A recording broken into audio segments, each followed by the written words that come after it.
Welcome to September's Rock Game Dev Workshop, everyone. So glad you could join us. In case this is your first time joining a Rock Game Dev Workshop, I'm Sam, Rock Game Dev's Workshop creators in Rochester, New York. Our mission is to provide a local platform for game creators at beginner, amateur, and professional levels to learn, share, and collaborate in all aspects of building games. If you want more info, head over to our website at rockgamedev.com. If you've got an idea for a workshop you'd like to give or a workshop you'd like to see, please let me know. You can find me at Sam_Camerata on Discord and Sam Catamaran on Twitter. That brings us quite promptly to tonight's workshop, Fostering Teamwork in a Remote Game Dev Environment.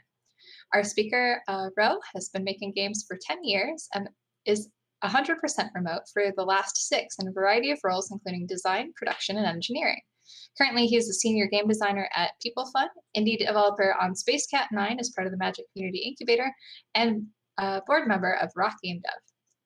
Tonight's talk will cover how to set up your distributed team for success, including common pitfalls, tools and tricks, considerations for team size, type, and roles, and more. Please feel free to drop any questions in the chat as we go. And with that, I'll hand it over to you, Ro. Hello, everyone. Hopefully, people can hear me in the chat or in the stream. I don't know if I can get an amen or something.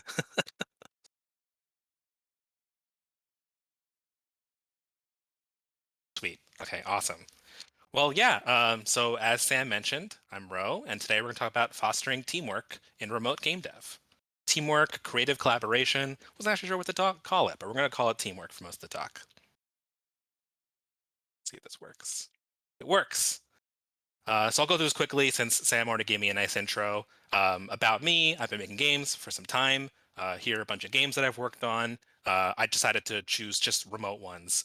I wanted to show that if even though a lot of that time was at Funkatron, we did get to work on a variety of things. From slot games to match 3 to casual to cash gambling to indie and more. I've also been remote for about 6 years now. So I was in a unique position of watching the world change and watching people shift to remote while already being remote. So that gave me kind of an interesting perspective of like watching companies adjust, especially ones who were not necessarily used to being remote. And that's kind of the genesis of this talk. So today the talk is structured in 3 sections. I'm going to just give an overview of kind of where we are. The meat of the talk is going to be the 5 lessons, kind of 5 key lessons that I'm taking away. I actually narrowed this down. It was really going to be like a 10, 15 tips kind of thing, but I was like, you know what? Here's what I actually want to talk about. Here's what I'm passionate about. So I narrowed this down. I'm hoping this is actually going to be a little shorter as a result, and then we just have more time for questions and discussion at the end. I think that'd be really cool. And then section 3 is just super quick miscellaneous tips that didn't make the cut. So let's jump right in. Talking about the shift to remote. As you all know, in March 2020, the entire workforce shifted to remote out of necessity. So mixed reception, but surprisingly positive. Some individuals found better work-life balance. Some companies saw huge benefits, such as reduced overhead, productivity increasing, or in some cases, it's not changing in a significant way. Some studios really struggled. In many cases, they refused or just didn't know how to invest in something temporary, thinking like, oh, we'll be back in the physical office soon. Does it make sense for us to really figure out this whole remote thing if it's temporary?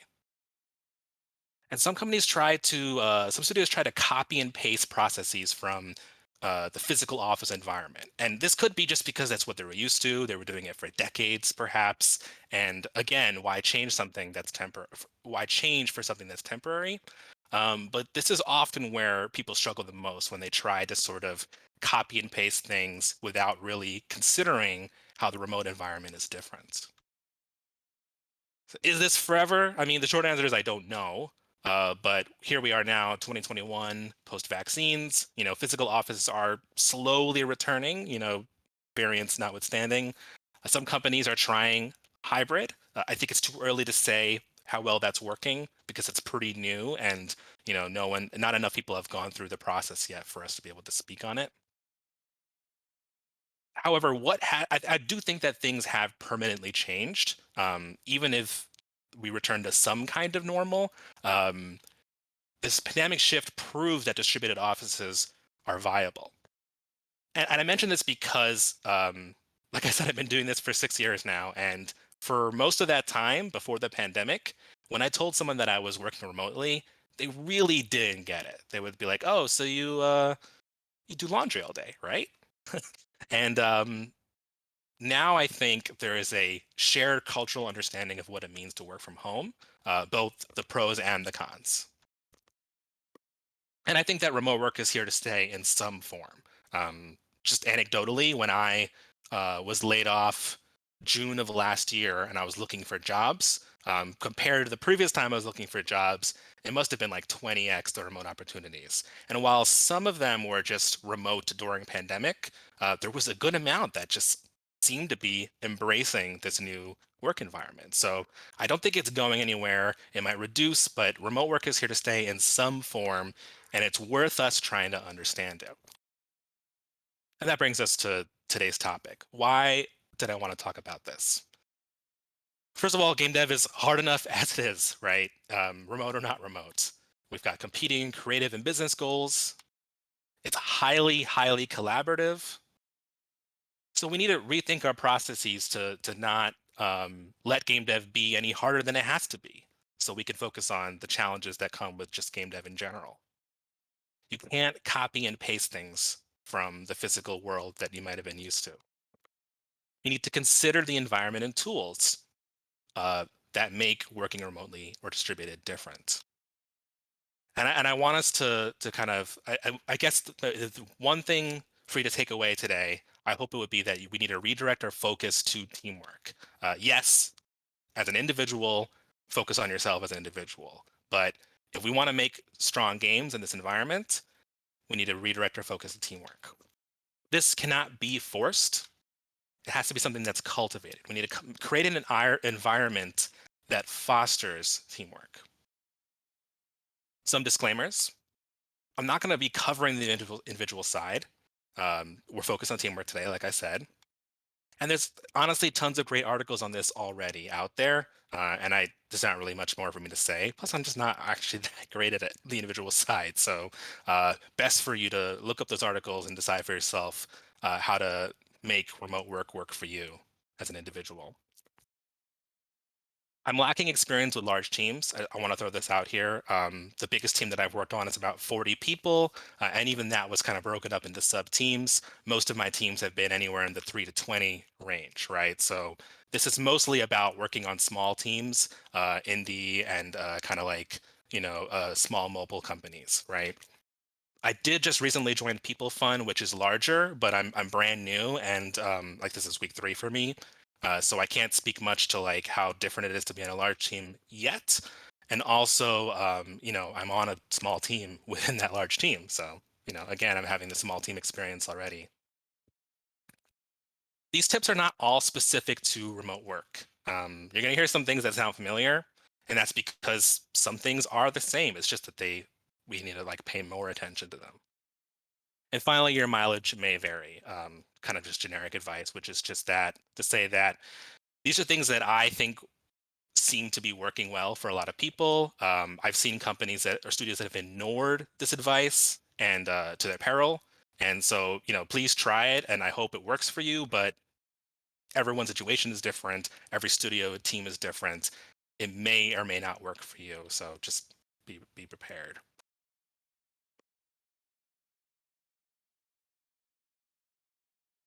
So let's jump into the 5 lessons. This is going to be the meat of our talk today. The 5 lessons are: 1, we need to set up each team member for success. We need to rethink productivity, what it means. We need to utilize, or we need to utilize our tools. That means understanding the tools that are available to us in a remote context and making the best of them.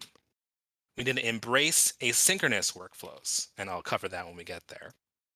And we need to make meetings count. Meetings aren't going anywhere. We need to make them count. Diving right in. Set up each team member for success. This starts with onboarding, right? When you join a physical office, you are quite literally surrounded by people you're going to work with, right? You come in, you get a warm welcome, and it's a very kind of warm experience to join a company in this manner. When I was at Demiurge Studios, on my first day, I got a pie on my desk, and the pie was a means for people to come say hello. Basically, if you wanted to come to get a piece of pie, you had to come say hello to the new person, right? And it was a cute, fun little thing that kind of made sure that I got interaction with people who were not necessarily working directly with me. Um, Whereas someone who's starting remote, without any extra effort from the team to make them feel welcome, it could be very cold, right? You kind of just turn on your computer and like log into Slack, and you know there it's your first day, right?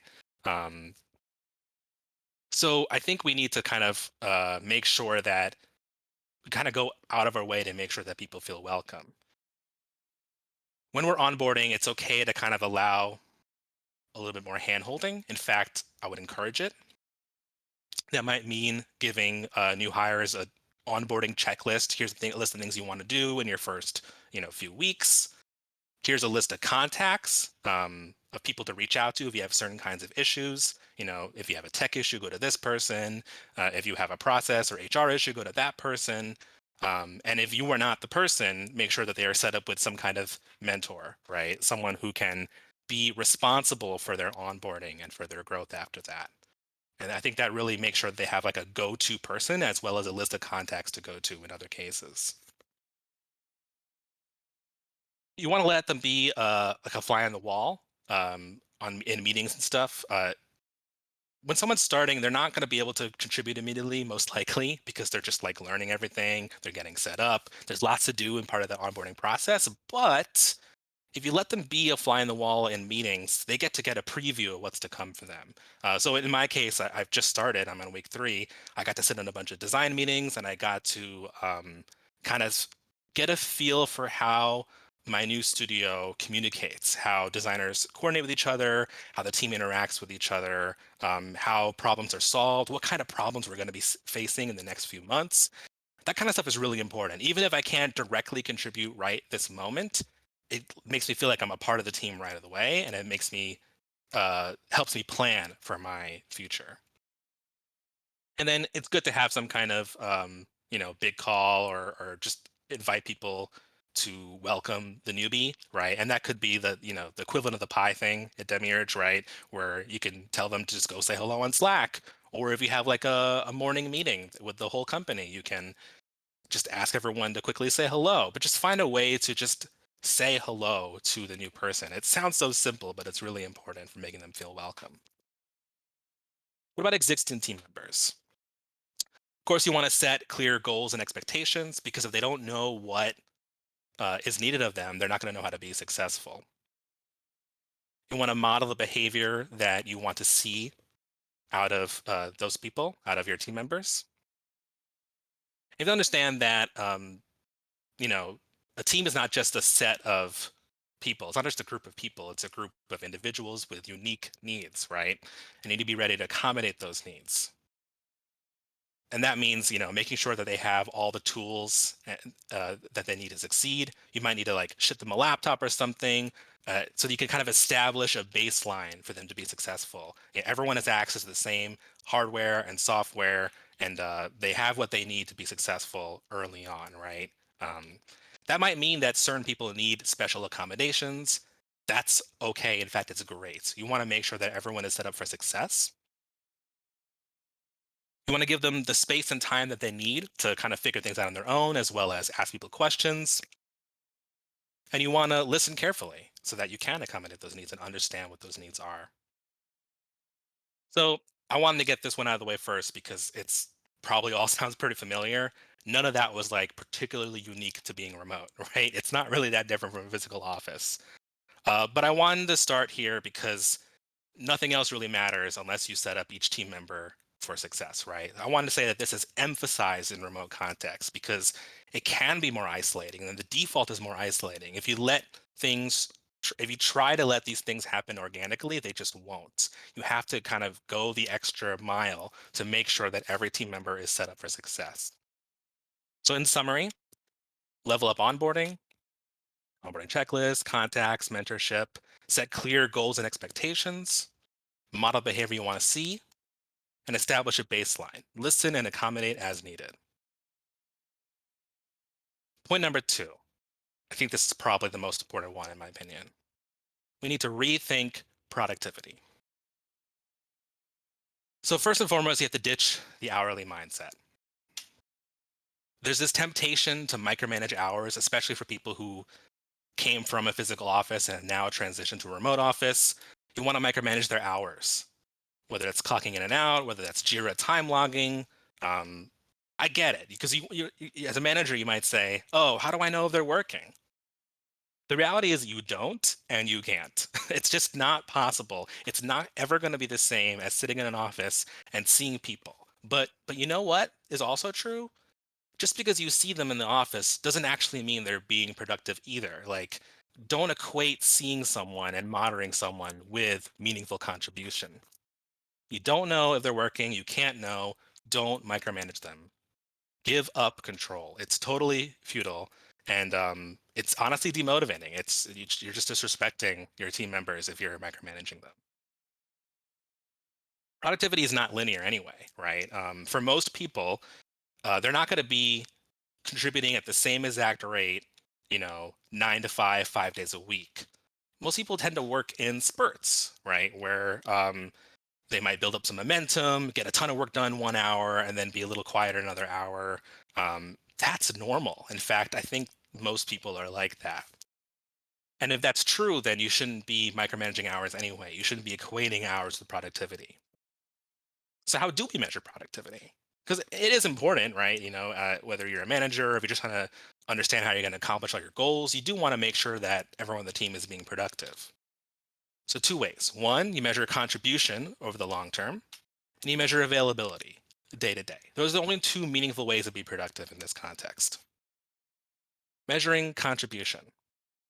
It's important to know that larger timescales are more accurate here, right? Because we kind of mentioned that, productivity hour to hour varies based on someone's focus and based on their energy levels, all kinds of things. There's just a lot of volatility. But as you expand the timescales out and out and out, all the volatility is going to actually even out, right? I might have a good hour, bad hour. I might have a good day, bad day. But over the course of larger timescales, I'm going to get my work done. You can measure this on a per sprint basis. For example, many people do 2-week sprints, and you can kind of evaluate at the end of a sprint, did this person scope well? Did they do their best to get their work done? Were they trying? Did they communicate changes early? It's probably the most important. This is for all the producers out there. Half of their sprint, did they communicate to their producer or product manager, hey, I don't think I'm gonna get this done. Can we adjust scope? Per month, quarter is probably even better, right? In terms of like measuring someone's value and their contribution. Because now you can start to talk about the impact to the product or to the company, right? Now you're talking about what changed because of this person, right? Did a really big feature go in? Did this game become just way more fun and better or prettier or whatever? It depends on the type of role that they have.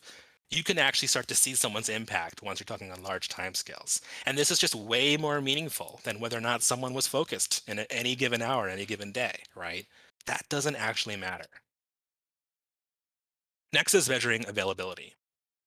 This is actually really hard because there's not really a number for availability, right? It's really hard to measure. It's pretty subjective. But there are things you can do, and it is something that you can feel. First, you want to set core hour expectations. A lot of studios seem to do this, where you have, like, for example, like 10 to 4 in the studio's time zone. That basically means like the core hours are when everyone is expected to be available on your messaging tool, whether that's Slack or something else. This is really good for a couple of reasons. One, because some people are early birds, some people work late, people have families, they might have to duck out early for an appointment. There's all kinds of reasons why people might not be available early or late in a given day. So if you shrink the core hours a little bit, you actually have like a narrower window where people are just expected to be available. but I think you'll actually find that more things get done. That's kind of your window for collaboration. We're talking about general responsiveness on a day-to-day basis in the specified tool. So for example, like I'm going to use Slack because that's what I'm most used to. If someone shoots you a message on Slack, you're expected to respond, right? It doesn't mean you have to respond right that second, but within a reasonable time. And it's not like your manager is like racking up points for like how many minutes it took you to respond. It's just that if you're generally responding within a reasonable time, that reflects well on you. That means you're available, right? And it goes the other way too. You can tell when you kind of get a feel for people who are not responsive, right? And you find yourself making accommodations for them, trying different kinds of communication methods. That stuff gets out of hand really fast, and you do want to actually pay attention to that kind of stuff. Part of this is also communicating status, right? If someone isn't available, hopefully they put up an away message in Slack, or something like that. If they can, hopefully they've marked their sick and holidays on the calendar. Like those are all important ways of just saying I'm not available when I say I'm not available, and vice versa. I'm only available when I say I'm available. Um, that's really, really important because it's not expected for everyone to be available all the time. It's just expected for people to communicate their availability. And finally, just be understanding. Everyone's trying, and things are not always going to go to plan. Everyone's situation is different, especially if they have kids. Um, I will say that I was, very lucky being, 30 years old when the pandemic started with no kids, um, and in a stable situation where whereas I had some coworkers who, like me, were already remote, but their kids suddenly came home. And now they had to deal with the fact that there was no more daycare or school for them. And they had to kind of juggle all that and possibly, their spouse lost their job or something, right? So many things changed. And juggling kids on top of that, I mean, in my opinion, every parent is just a superhero. It's just straight up.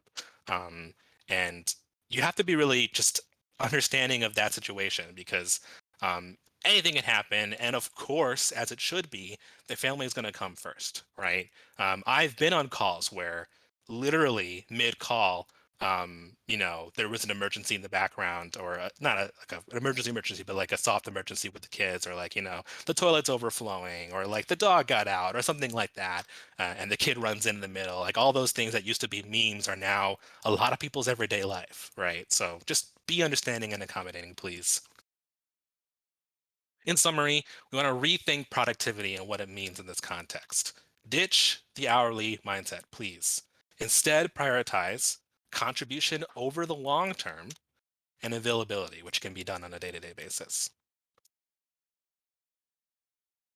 Point number 3, lesson number 3, utilize your tools. You have these tools, you want to use them. I'm not going to comment on tool wars like, Gmail versus Outlook or stuff like that. One, because Um, I mean, yeah, I have opinions, sure, but like everyone has opinions, and a lot of it does boil down to preference, and also a lot of it boils down to constraints. You might have to use a certain tool because of your company, because of security reasons or legal reasons or what have you. You might be forced to use a certain tool, so it doesn't really make a ton of sense to like drill into this, right? That said, it is important to choose and narrow it down. You want to have like a dedicated tool for different kinds of communication, right? You have one thing for your mail, one thing for your messaging, etc. Uh, and this kind of sounds obvious, but I've actually seen studios try and mix and match and let people choose by preference. And then you have this sort of fragmented communication that's very, very messy. You want to be clear, especially because these tools they're all trying to be like their own sort of social media kind of thing in their own way. And there's a lot of overlapping functionality, right? Um, and you want to make sure that for a certain kind of thing, like sending a file or a message, you know where the right place to do that is, where the home base is, right? We want to standardize our process and our tool usage. So to give an example of like, where do files go? Because all three of those tools here, you can upload files to them, right? And you could send files and share files with other people through all three of these means, directly or indirectly. A common thing in this example would be like, you have like a folder hierarchy on Google Drive, And that's like the home base for files. You upload the files there, and then in Slack and in Gmail and stuff, you send links out to the Google Drive files. That's fine, as long as you have some kind of process for where files are supposed to go and where they live, and people understand that and follow that process, then you should be in good shape. But you do want to standardize it. You don't want someone else being like, yeah, send it to me through email. I only wanted an email. Why? Like let everyone do the same things the same way so that we're all looking at the same version of the same document. Lean on the tool's strengths. So I just gave a random example here of Trello. Trello is a good tool for, I think, for indies, for task management. It's not as heavy as Jira in that context. You don't need all the powers of Jira when you are doing a small indie team kind of thing, right? What Trello is good at is communicating high level status, right? You could see very quickly from these columns, oh, to do, doing, review, done. You know what is in what status, right? So that's what it's good at. So you shouldn't try to recreate that functionality in other contexts. What I mean by that is like, if the status is being conveyed here through where the card lives in a column, that you don't need to recreate that info by like communicating status or like reporting status in like Discord, right? If you're having a meeting and like people are saying, hey, can you tell me what status this is at? I mean, you don't want to be rude and be like, hey, go look at the Trello. But on some level, it's kind of like, that's what the Trello is for. The Trello is the visual representation of our status. And it's also literal, right? But it has to go both ways. The team has to be trained in the process of making sure that their cards are all up to date. Otherwise, you're not really kind of using the tool properly, right? And if you do train that process properly, then you can trust them to be doing it. And then you can trust that when you look at the Trello, it is up to date and conveying the current status. But you want to lean on the strength of the tool and not try to have multiple tools do the same thing. Avoid those redundancies. In summary, utilize your tools. You need to choose tools. You can't just let everyone use what they want. Avoid fragmentation by preference. You need to standardize process and tool usage. Use tool X for process Y, whatever it is. Lean on the tool's strengths. Avoid redundancies across different tools. Before I go any further, are there any questions in the chat?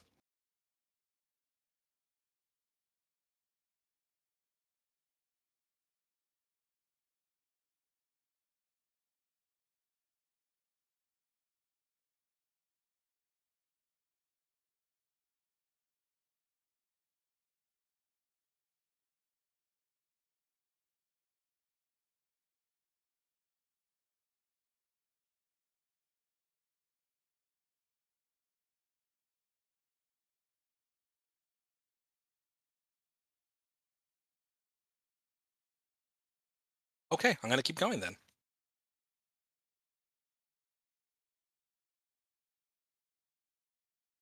So lesson number 4, embrace asynchronous workflows. What do I mean by asynchronous workflow? Well, synchronous means like it requires the full attention from participants for a period of time, like a meeting, right? That's, I mean, like syncing up with someone. You're doing something synchronous together. Asynchronous means participants can contribute on their own time within a period. It might be a longer period, but people get to choose when to contribute and when to be engaged. So to give an example, because it's just easier to talk about it that way, let's talk about doc comment windows. So in this example, in the Google Doc, I'm leaving a comment and I'm saying something. Someone can respond to that comment and actually build a thread. But what's important is that I can do this asynchronously. Designer can share the doc with a set of people and give a window of time for people to leave comments. Hey, leave comments in the next 12 hours by 12 p.m. tomorrow. And then people do that if they get a chance to on their own time. And then when that window is done, that designer might go back and then review all the comments, respond to them. You get this nice iterative cycle where you get to share things, people leave the comments, you process and respond them, and you incorporate the feedback. I actually really like this. I learned this from Demiurge, kind of like expanding circles of iterative flow for a doc. So you share it with the designers first, maybe just to get like early read, incorporate that feedback, resolve all those comments. Share it with like more stakeholders, maybe the tech lead, maybe QA lead, things like that, just to get early like red flags, right? Like, hey, this is like totally not possible tech wise, or like there's going to be some problems down the road. Incorporate that feedback, adjust the design, and then finally you can share it with the full team and get everyone's feedback. So the goal is not to like limit transparency. You want it to be as transparent as possible. The goal is to quickly iterate on your design, and kind of cater it to different audiences, expanding audiences. This sounds like it could take a really long time, but actually in practice, if you're smart about setting those windows and you're smart about, incorporating that feedback quickly, you can get a design from like concept to like implementation ready really, really fast with this method. And what's important is that the method had a lot of iteration and opportunity for everyone to kind of see and weigh in and make the design stronger. Another example is kind of like the classic Slack ping, right? Using the here tag is great because here only pings people who were active and available at that time. It doesn't bother anybody else right at that moment. So people who are active and available are going to respond sooner. Others will respond when they can, like, maybe they're on lunch or maybe they're in a different time zone or out of office, whatever. When they come back to Slack, they will have that notification sitting there and they'll see it. And that's actually a really good thing because unless it is really time sensitive, you can just post this, go back to what you were doing, and then in some period of time, you're going to have a bunch of responses asynchronously, which is fantastic. Also, what's important here is that it's actually easy to ignore if it's not relevant to you or if you don't have anything relevant to say. It sounds weird, but that's actually a really good thing. It's different than like being pulled into a meeting and then like not having anything to contribute, but you have to kind of sit there, right? This lets you engage if you have something to engage with, or not engage if you have nothing to offer, right? And that lets people sort of select into their level of engagement. It's really, really powerful. I did include the everyone tag down here as like another option, but that's more powerful. Why is asynchronous a good thing? Well, it's conducive to iteration, right? It lets people iterate on things and get more feedback from more people um, into each iterative cycle. It might take a little longer calendar time up front, but you end up saving time in the long run. It's actually lower person hours overall. Think about it this way. If you want to get feedback from 10 people, you can either get them all into a 30-minute meeting, or you can share it with them and give them a window to respond. And yeah, the window might be longer of time, but each person only goes in for 10 minutes to read the doc and leave their comments. So it's actually less person hours spent overall. It can actually move really quickly. It accommodates varying schedules, right? So if people are not available at the time you're sharing something, well, that doesn't matter. It's asynchronous. They can engage when they can. Maybe like you want to get feedback from someone, but they're the ones who had that toilet overflowing, so they have to go deal with that, and then they'll get to it tomorrow, and that's fine. Not everyone needs to engage at the exact same time with everything. It works really, really, really well with time zones, I found. My last company, Gameco, was on Pacific time, so it was actually even more important.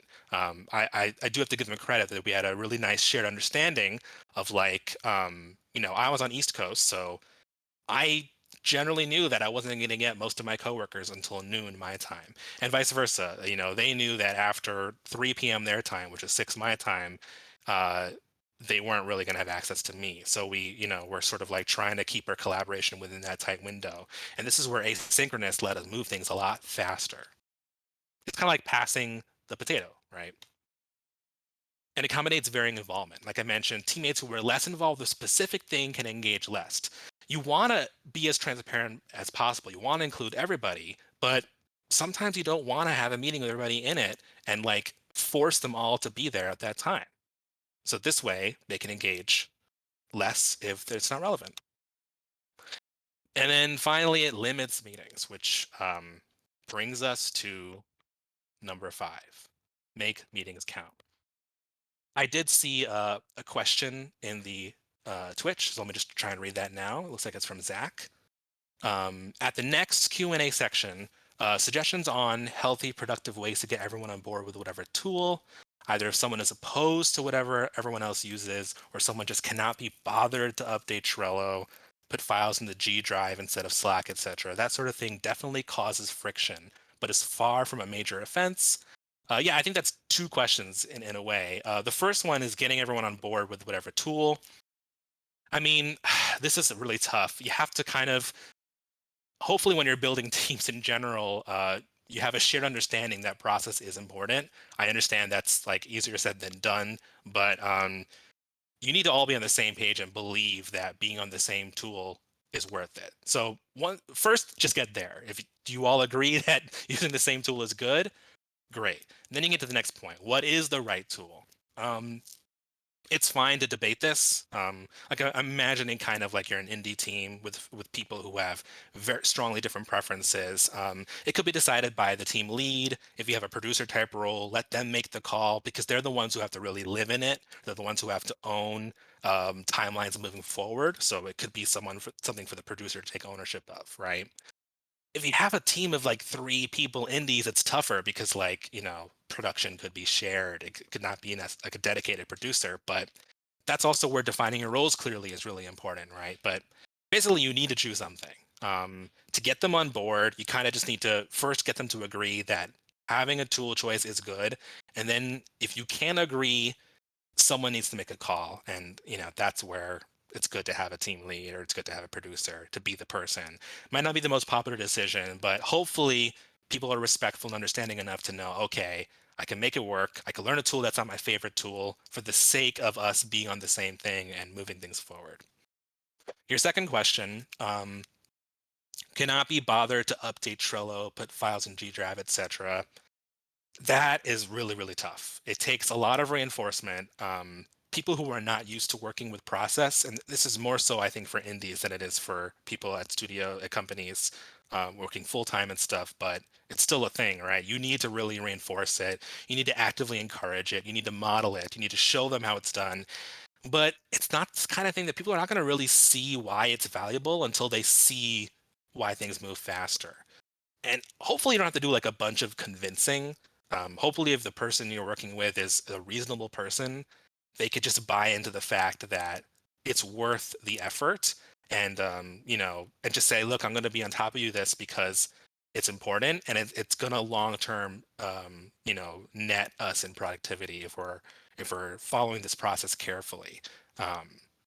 For the reasons I mentioned, but it's really hard. I wish I had a better answer than that. We could talk about it more though when we get to Q&A.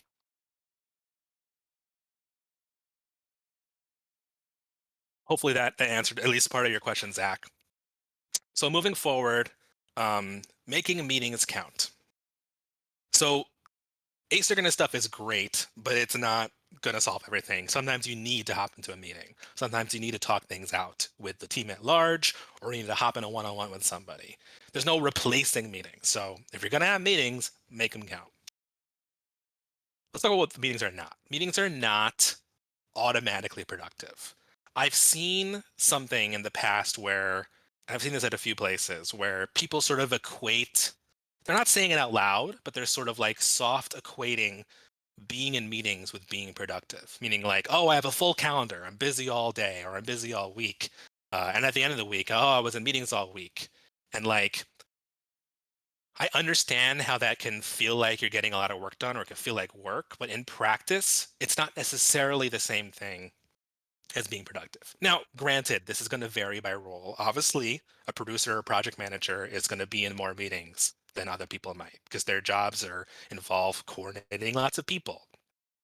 Fine, that's understandable. But in general, there's huge diminishing returns on being in meetings where eventually you're actually losing time. So do not equate them with being productive. Make sure, we got to look back to our earlier point about rethinking productivity. What is actual productivity? And then ask yourself, are the meetings helping or are they getting in the way? And then you're going to kind of probably get to where we're going in a second. Meetings are not a universal solution. I've also seen a tendency to sort of let meetings kind of be a catch-all, meaning like, okay, actually, let's use the example that was brought up by Zach about Trello, right? In the sense that like, it's a safety net in the sense that like we're in a meeting now, we're talking it through. We weren't using the tools right, but it's okay because we're talking about it now and we clarify status now. But there's almost a danger to that because if you're constantly making up for bad process in the meetings, your meetings are going to bloat and you're going to never actually fix the bad process, right? Um, so you need to actually be careful to not use the meeting to solve everything and let it be a catch-all solution for all the problems at your disposal. If you're using your tools correctly, if you're using things asynchronously, your meetings should shrink down and you should be able to use meetings for what they're good at. So how do we use meetings wisely? Well, I mean, if time is money, I actually wish I didn't use that image because that's a kind of management way of thinking of it. Time is money, but a better way to think of it is that you want to respect people's time, right? And if you respect people's time, then you should not waste it. You should schedule meetings that are purposeful and respect their time and get things done. Um, I don't. This image just makes me laugh. I don't know where I found it, but it's like why they're all yawning at the exact same time. It's great. Yeah, you don't want to run meetings that are like boring and or like just not being relevant to everybody who's in it. How do we make these meetings count? So first, we got to limit them overall. Yes, again, it's going to vary by role, but in general, we can cut them way, way, way down. Ensure large gaps with no meetings. This is really, really important. If you think about especially like an artist or an engineer, many of them tend to work, you know how we mentioned how people work in spurts? Well, this also is true in terms of momentum, right? If you have large gaps, they can build up momentum and get a lot of stuff done. But if you have meetings separated by like at most 30-minute gaps or 20-minute, 10-minute gaps or whatever, it's really hard to get things going. And I've been in situations where I've had like meetings sprinkled through the day, and it's just hard to get the momentum moving. And I've been a programmer, so I felt that more on the programming side of things, but it's true in design as well, I feel. Give people opportunities to get into a flow. If you can kind of condense those meetings, if they need to happen, they need to happen. But if you can condense them into a smaller window of time, for example, I really like it when it's like, oh, all my meetings are like roughly 1 to 4, so I'm going to get a bunch of stuff done in the morning, which is great for me. I love working in the morning anyway, and I can get into a flow state, get a bunch of work done, and then go into those meetings feeling really happy. Keep your meetings short and focused. Set clear goals ahead of time, and that, if you can, include it in the description of the calendar invite. But the point is that people need to know why they're meeting to want to feel like they're going to engage with the meeting. And ask teammates to prep. It's okay to do this, right? Like if you send out a doc ahead of time, ask everyone to review the doc, leave their feedback, whatever you need them to do. If it's something that could be done outside the meeting, then it should be done outside the meeting in general, right? You don't want to go into the meeting and be reading a doc over a screen share together, or like having everyone come and look at something for the very first time, with some exceptions, like, hey, I'm giving you an early, look at this art or something. But in general, try to get stuff done before the meeting, prep, and then so the meeting could be short and focused. Select a moderator. Usually this is just like the person who scheduled it, but you might also have a default moderator, like a producer or a project manager on the team, right? But it's nice to have a moderator, someone who's responsible for moving the meeting forward and keeping it focused and having goals. Basically, if someone is responsible for the meeting, then you can kind of rely on them to drive things forward. If you all kind of go in on like a general vague topic and it's like there's no clear moderator, it can be a little hard to get things moving. Finally, teach, model, and encourage good meeting etiquette, which brings us to the next section. Meeting etiquette. As a participant, it's just little things. Get a headset, please. It's just fix your audio issues. You don't want to be doing that kind of stuff. Mute when not speaking. I think everyone knows this now. We've been in a pandemic for over a year, but no background noise, so we can all hear the person who is speaking. This is gonna be a little controversial, and I've seen both, and I've seen the pros and cons. This is where I currently lean. I feel that we should encourage cameras to be on in meetings. It's really good for connection and engagement. I think the pros outweigh the cons in the sense that, like, one, if the camera's on your face, then you are just psychologically more motivated to be engaged. I'm not trying to blame or point fingers, but I know I'm guilty of it, where if your camera is off, you can find yourself trying to multitask, or in some cases, someone is really a little bit, kind of checking out a little bit, and they might be on social media or something. It's not about policing them. It's just about creating an environment that encourages them to be engaged. And I do find that when you're looking at each other, it's easier to be engaged.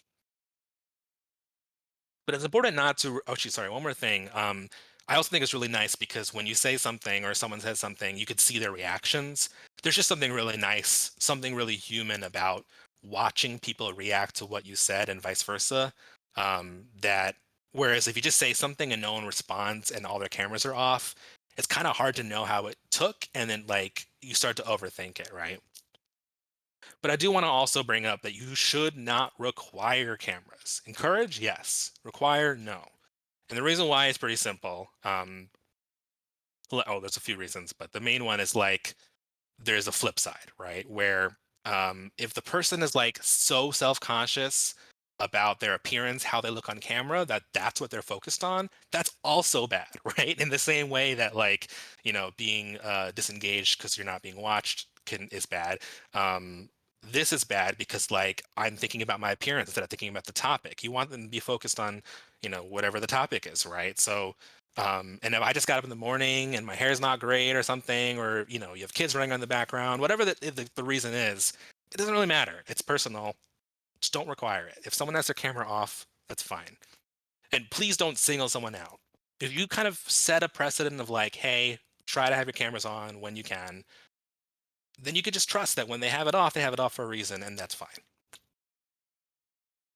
Encourage raising hands. This is actually more recent for me, but I feel like the raising hand tool of like Zoom and I know that Google Meet has it, and I think Slack might have it. Um, is really nice, right? Where you're in a call and you press the little raising hand button, and the little hand goes up, and it just lets people know that you have something to say. It's really good for when multiple people want to weigh in. Partially because you have that digital race. Like let's say someone's talking, they finish talking, three people want to chime in next, right? There's a very common like digital race to chime in, like jumping in to get in a point. But it goes both ways. There's also sometimes you have like the politeness stalemate where like all three people don't want to interrupt the next person. And so then no one talks. And like that's actually not great either. I mean, it's great that everyone's being polite, but it's not great that no one is weighing in and we're like stopped for a second, right? So the raising hand is really nice. It's really, really nice when you have a moderator who can just like queue up people. They see three hands raised, great, Ro, then Dan, then Emily, right? Whatever. And then those people can just weigh in and then order. And it's a lot more ordered, it's a lot more civil, and it just really makes things seem to flow a lot better. So I'm a big fan of this now. I'm assuming your meeting is big enough. You need to raise hands if it's like two of you or three of you, but you get the idea. As a moderator, you want to state your goals up front. That's the goals of the meeting, right? What are you trying to accomplish in this meeting? What do you want to leave with? Give opportunities for your participants to weigh in, right? And that's both like queuing people up who have raised hands, but also like maybe someone needs to weigh in. Maybe you're waiting on someone's opinion. Maybe you have a key stakeholder, or like, you need to know how someone's going to think about something before, assigning work, whatever it is. If it's your responsibility to make sure that whoever needs to weigh in weighs in. And you also give everyone a chance to weigh in, even if they don't have to. Keep the meeting focused. So obviously, like if things derail, you can kind of like stop and refocus things. But I do want to mention like some off-topic banter is okay. It's actually not just okay; it's actually really good. like we're all humans. We all crave a lot of us crave social interaction, right? And having that opportunity to do some off-topic banter, it just like builds comfort and trust with your people. Like it's very common. I've seen just like, oh, we're still waiting on two people, and we just start talking about like our kids or our pets or whatever we're watching or games or whatever. It doesn't matter. Like um, it's just a really good way for us for people to feel like they're a part of something that's more than work. That's a community. I'm not going to say family because that has that can have some abusive connotations to it. But I do believe in the whole encouraging community and social interactions, and it's really, really important. And in practice, it rarely does actually derail things. Like people seem to have a pretty good instinct for like making a joke or like putting out a comment that's off topic and then getting right back into it. People are smart, and if you just trust them, you don't have to like police this kind of stuff. Because if you do police it really strictly, it's gonna just be a drag, and it's gonna like probably hurt long-term engagement anyway. And finally, you want to leave with clear action items. This is a very commonly forgotten thing, which is just like if you're going to have a meeting, you want to make sure that everyone knows how to follow up, right? What do we do now? We have information. We've resolved this problem. We've clarified this confusion. Where do we move forward? How do we do it? So you want to have those action items be really clear, and you want to leave with them. Otherwise, you risk everyone leaving and being like, okay, now what? And then why did you even have the meeting on some level, right? It is helpful if someone, maybe the moderator, can summarize and send it out. Not required, but it's nice. You could just like take bullet. If you're taking notes, you could just like put them into quick bullets and throw them in Slack, right? Um, hey, this is where we landed on this. Like you went into example, like you have a designer problem, like hey, players are struggling with tutorialization of this feature, right? Let's have a meeting to discuss possible solutions. Throw in your ideas before the meeting. You have the meeting, you set the goal, you talk through some options, and then you kind of try to make a call if you can inside the meeting. And if you do, then you can leave with action items. Okay, we're gonna. It might be like, hey, designer X needs to go revisit and do some more mock-ups, or it might be like, we're really happy with this direction. Let's try this. Let's get this into production, right?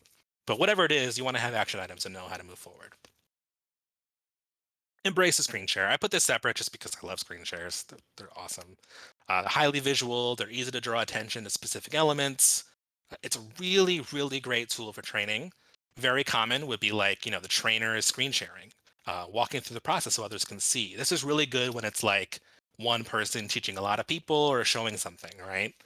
But actually even better than this, and I see this not that often, is the trainee screen shares. So this is like, I'm a new person onboarding. I need to learn how to set up this thing in Unity or like do something for the first time. If the trainee screen shares, they get to go through the process with guidance from other people in the call. And this is actually insanely powerful because this is not just visual learning, it's now visual kinesthetic learning, right? You get to go through the motions.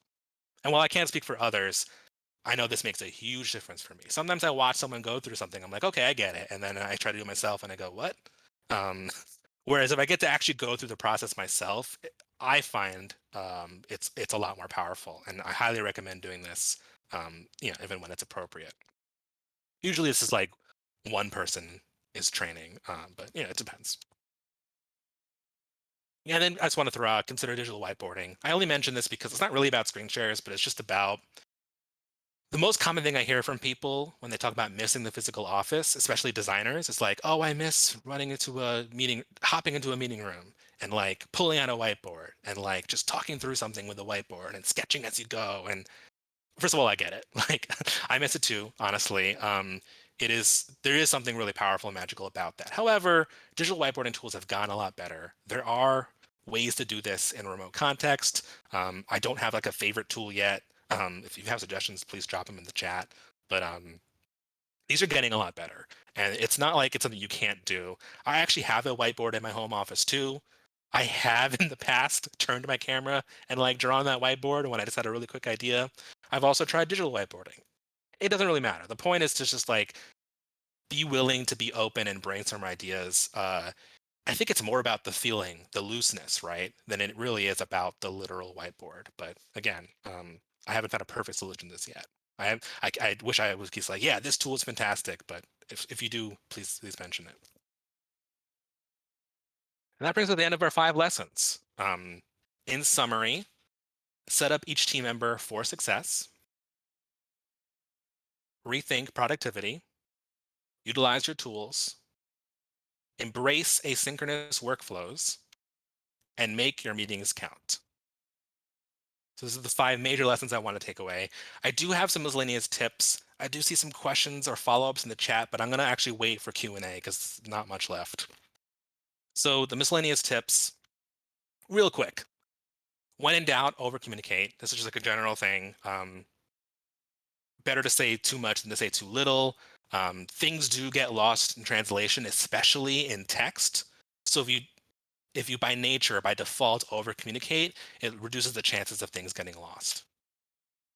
Just normalize time zones, please, if you can. This is just maybe this is just a personal thing because at GameCo we had a lot of time zones. We're working with people in UK, people in Australia, so that was pretty extreme. But even now, I'm working with People Fund. They're based in Central Time, and it's nice if you just state the time zone you're talking about. I do generally assume most people in my company are on Central Time, so I do the translation in my head. But it is nice to have that confirmation from the person. It doesn't mean you have to it doesn't mean that you have to say it in the other person's time zone. Just say it in your own time zone so that they can do the translation in their head and make sure you don't show up at 2 p.m. at your own respective times and then not meet, right? I will say this is where the calendar comes into. So maybe this is kind of moot because calendar does do this for you. Like the calendar find a time thing. In Slack, I'm going to quote a producer friend, Oleg, who just said, "Get out of the DMs," and I really liked how concise that was. But what he means by that essentially is we have a tendency to want to say something, ask someone a question directly to them, which is understandable. Like, "Hey, I have a question. I'm going to take you aside and ask you that question." Great, and a lot of times this is fine, but if you're doing everything in DMs, what happens is that you start to have this fragmentation of shared understanding. If you're not putting it in the team channel or the relevant channel, like when it's design channel or the team channel or whatever, those things are eventually going to get lost to other team members, and you're losing opportunities for other team members to weigh in and catch things early. Like, right, for example, if I go to another designer and I ask them something, there are times where an engineer could have quickly been like, "Hey, wait, but I thought we were doing something else." And then before we go too far down the rabbit hole, because we posted it in a public shared context, right, in a shared channel, we just saved ourselves from that rabbit hole, right? So just get out of the DMs whenever you can. Obviously, there's a time and place for DMs. I'm not saying DMs are the devil or anything. I'm just saying try your best to be as open and transparent as possible. In general, try to keep communications in channels. Use visual aids. I love annotated screenshots and recording. Like I mentioned, things can get lost in text, and it's nice to just be able to point to things. Like I use snipping tool like crazy. It's not because screenshots are particularly fancy, but because actually it's because of the annotation. The fact that you can draw on it and copy it into Slack without me having to save it is just that extra step of being super, super fast and useful. Or recordings. I work on mobile games, so I definitely have a huge benefit here where iPhone lets you very easily screen record, right? And that's invaluable too. There's no replacement for just seeing how it worked. If you have a reference, for example, you can look on YouTube for references, but sometimes it's just better to jump in the game and record it yourself. And those visual aids can, as they say, a picture is worth 1,000 words, right? Provide social opportunities. A lot of people just kind of they have their social channel, they have their pets channel, and those are good, nothing wrong with them. But if you don't model and encourage participation, if you don't actively invite people to engage, they're not going to do it by default. Partially because there's a sort of feel for what the culture is. If you come into to a company and you see everyone interacting in the social channels, you're going to feel more at home and you're going to feel more incentivized to participate yourself. But if you come in and they're all kind of quiet, that's going to also reinforce itself, the quietness, right? And you can't force this kind of thing. You have to kind of create opportunities for people. So whether that's having a weekly prompt about what did you watch, what did you do over the weekend or something, or it's what movies are you watching, what games are you playing, what are your favorite things, whatever it is, just find ways to engage people. That includes things social hours and stuff. Ideally that'd be after hours and stuff, but just find ways to actively engage with the people, because if you just let things be evolve organically, it often results in people closing up, and it often involves in a lack of engagement on a social level, and that hurts your team long term. And finally, iterate.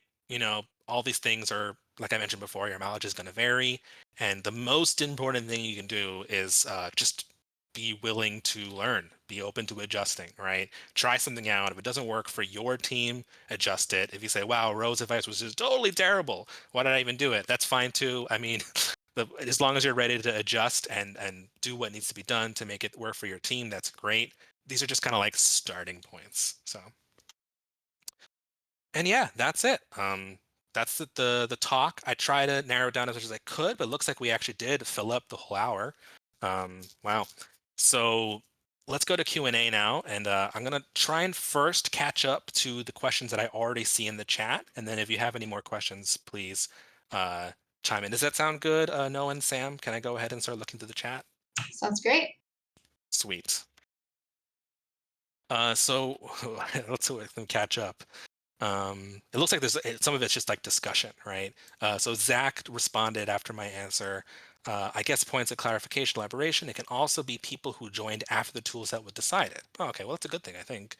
But also, even on non-indie teams, there has been someone, sometimes me, who just ended up updating someone else's Trello Jira. Oh, yeah, I've been that person. That's really tough, and you don't want to be in that scenario because it kind of enables them. So I hate to give this advice because I'm guilty of doing exactly what you said, but like I would recommend not. Don't do it for them. Don't cover for them because it's gonna enable them to keep not doing it, right? On some level, you have to talk to the producer or whoever is in charge of process and try and not. It's not about finger pointing. It's just about just trying to get everyone to be on the same page and understanding how important it is to follow these processes and understand that we're all on the same team here and if we can just all do our part, things should move a lot more smoothly. But oh man, that's tough. I definitely can relate to that one. Rather than continue to try and make the person do it themselves, I mean, or as you said, having updating that become part of status meetings. Yeah, you don't want that to happen. Exactly. Melizia said large gaps, especially in the morning. People do their best work in the morning. I mean, that's true for me and for a lot of people, but some people are night owls. It's okay. I will make special mention of Danny, who is a creature that I don't understand. I love you, Danny, if you're out there listening, but Danny is a night owl, and we are just like polar opposites in that way. I like to work in the morning. He likes to work in the middle of the night. Sometimes I wake up and there's a ton of cool art and he gets his work done. I'm not gonna like complain about it, So it's like I'd rather just be accommodating to that. And that's partly where like as an indie, like asynchronous stuff is like maybe even more important. But yeah, I do think that gaps are really important. Zach says, as a person, I am definitely less a morning person. Makes sense. Sam mentions on meetings, I remember reading this article when studying production. I found it really interesting. I'm not going to read the article right now, but that sounds interesting. The idea being that there is a maker schedule and manager schedule. Oh, I like that.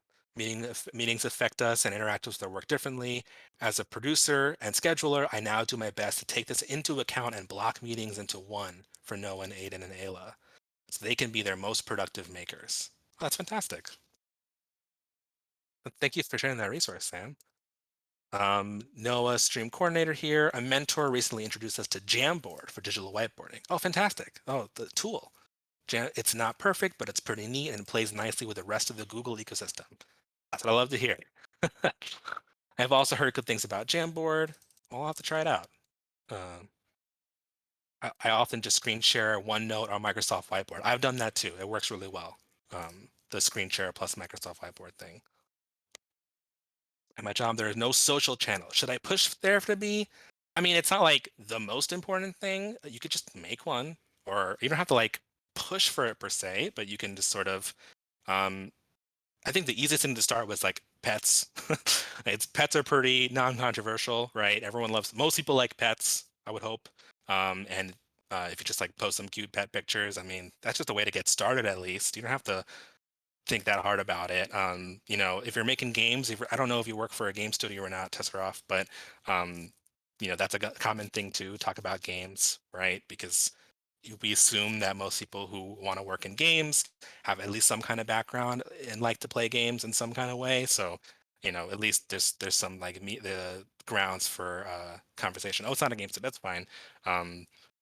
But yeah, I mean, I do think it's worth encouraging it if you have a Slack and social. I do think that it's just helps the team kind of connect. But I would talk to your managers about sort of, you don't want to also like it has to be. This is where I think work culture comes into play, right?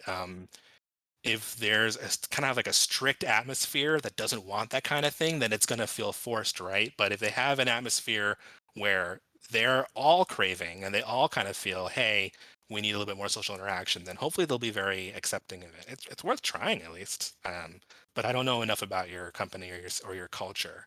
Um, and I've never worked in government, so I really can't speak to that. Sorry. I'm lucky to see Denny before noon. That's great. Cool. So, are there any other questions?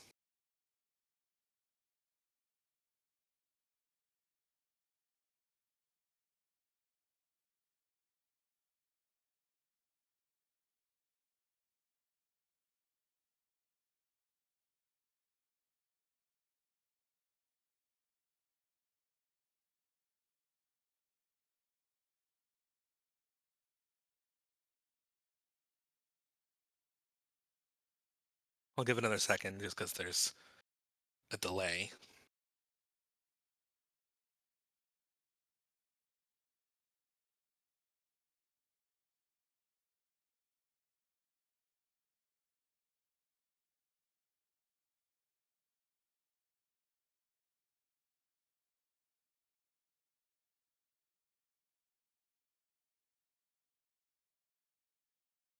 I think that might be it then.